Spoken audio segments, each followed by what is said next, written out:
I'm Mike Vinarsik, Chief Digital Engineer at SAIC and the MC for this year's INCOSE International Symposium coming to Detroit for the first time.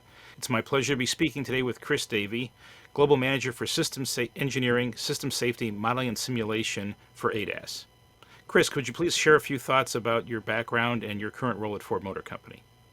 Yeah, I've been around the block for quite some time. I've been systems engineering and software on powertrain, electrical, and currently in the research and advanced group. And in that group, we are applying the advanced systems engineering, safety, and CAE to ADAS and electric vehicle features. We have a team that's spread across the United States with Palo Alto, Dearborn, and also some team members in München and Aachen in Germany. So, Chris, what can attendees expect to learn from your presentation at the INCOSE IS? What we're going to do with the presentation is just really walk through the historical build that we've put together for extending model-based systems engineering. And what I mean by that is, as I said, we're very much focused on standards-driven systems engineering, not to lock us in or to constrain us too tightly, but as a framework or a core to build upon. So I think what people will start to see is how can you take something like SysML, which isn't fully formed, right? It's a standard, but it doesn't have all the semantics locked down. It doesn't have it, but you can extend that in a systematic way for whatever it is you're trying to do. So in the presentation, we're going to walk through how did we do that?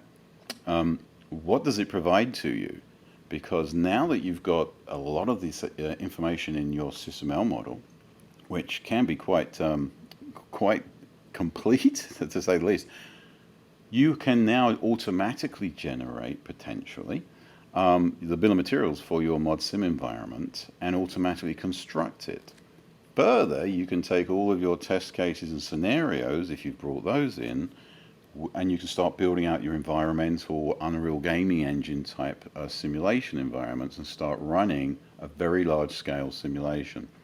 So I hope that we can impart some of that to the audience.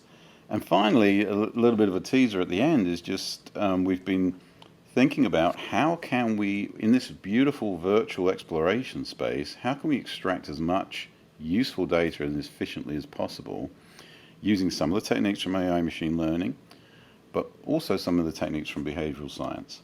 And that's an interesting space to be experimenting in. So, Chris, thank you very much for your time, and we look forward to seeing and hosting you here in person at the INCOSE 2022 International Symposium.